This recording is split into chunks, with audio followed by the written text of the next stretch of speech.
Bonjour. L'important c'est la victoire, je suis content, voilà ce que nous disait hier soir Karim Benzema. Croyez-vous dans les Bleus depuis cette entrée en matière? C'est la question que je vous pose au 39-21. Dans le studio d'Europe 1, on a beaucoup de questions pour vous, Guy. Avec quelle image vous vous êtes endormi hier, vous qui baignez dans le foot depuis des années avec la même passion et depuis quelques jours au Brésil? Je me suis dit, on ne peut pas avoir été inquiet depuis 10 mois en pensant au Honduras, en le décortiquant, en voyant que c'était une équipe de gens violents, costauds, d'1m97 pour l'un d'eux. Et puis, quand on les a battus 3-0, ne pas être profondément content. Donc je pense que je me suis endormi en étant content.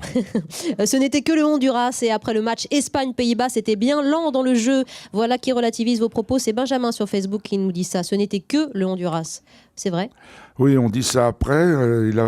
C'était pas bien de le dire avant. Le Honduras nous a opposé une belle résistance et avec sa violence prévue.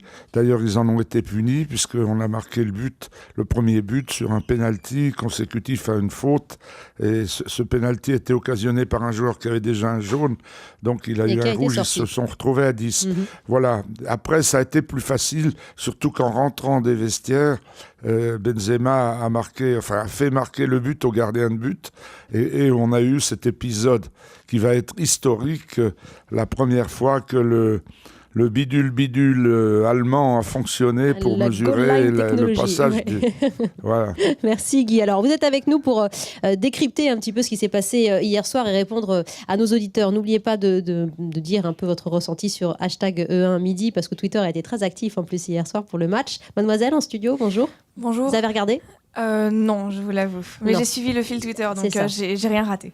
Bon, allez-y. Oui, non, j'ai entendu dire ce matin que apparemment c'était la première fois depuis 98 que l'équipe de France commençait le mondial par une victoire. Donc, est-ce que c'est bon signe ?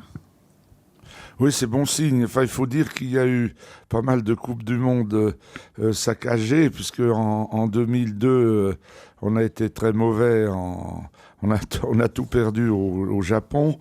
Enfin, en Corée-Japon.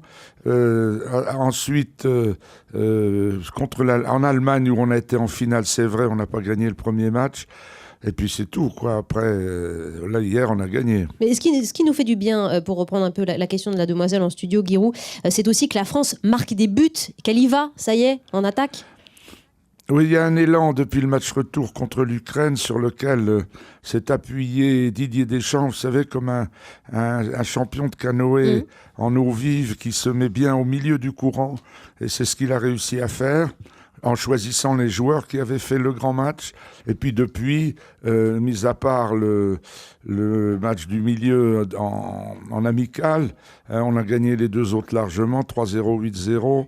Et donc, ça va, quoi. Avez-vous été séduit par l'équipe de France hier soir? Voilà ce que vous partagez avec Giroud en direct des studios d'Europe 1 à Rio de Janeiro. Mademoiselle en studio, bonjour, vous avez une question pour Giroud aussi?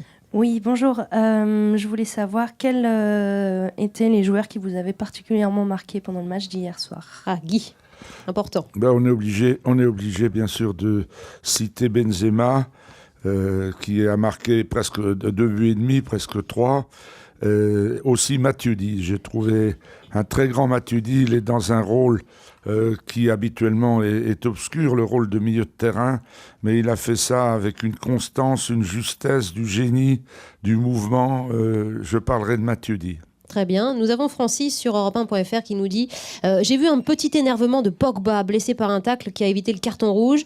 De manière générale, j'ai plutôt aimé le sang-froid des Bleus, mais attention, pas d'emportement.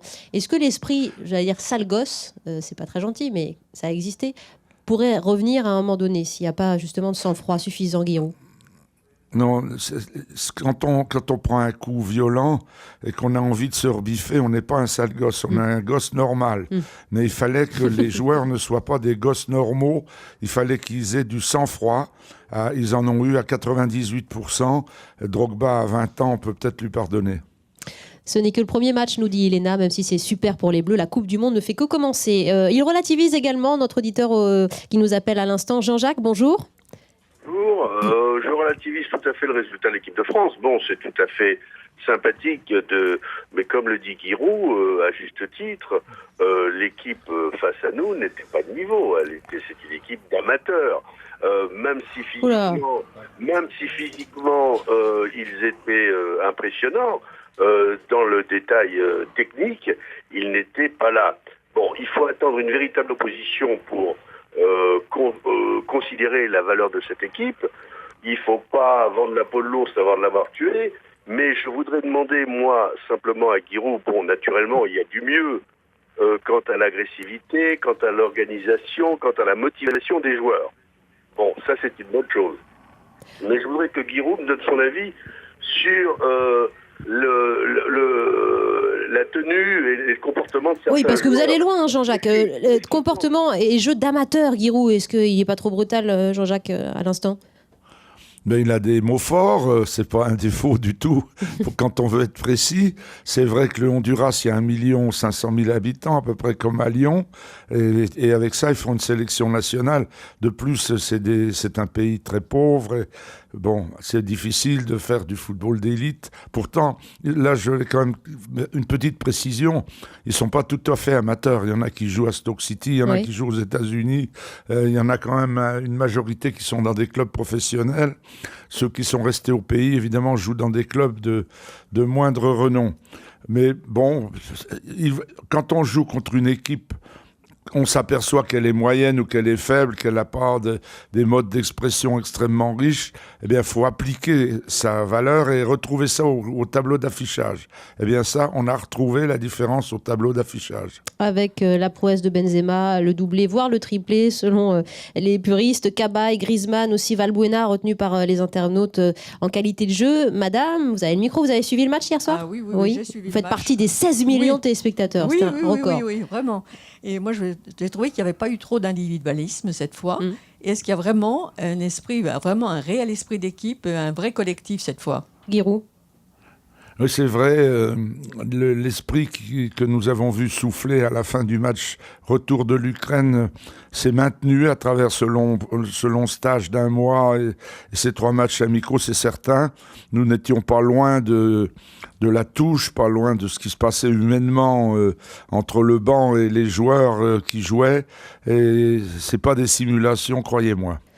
Alors, on a une dernière question pour vous. Psychologiquement, voilà, c'est vrai que ce que soulignait une demoiselle en studio, c'est que c'est la France qui conjure le fait qu'elle n'avait pas de victoire en ouverture d'un mondial depuis 1998. Est-ce que ça va donner des ailes à nos Bleus? Eh bien, on va voir, parce que c'est pas fini. Ça ne fait que commencer. Bonjour, monsieur. Oui, bonjour Giroud. Oui, alors effectivement, ma question, c'est ça. On a gagné hier soir, youpi, tant mieux. Et maintenant, c'est la Suisse. Qu'est-ce qu'il va falloir faire pour gagner le prochain? Oui, vendredi prochain.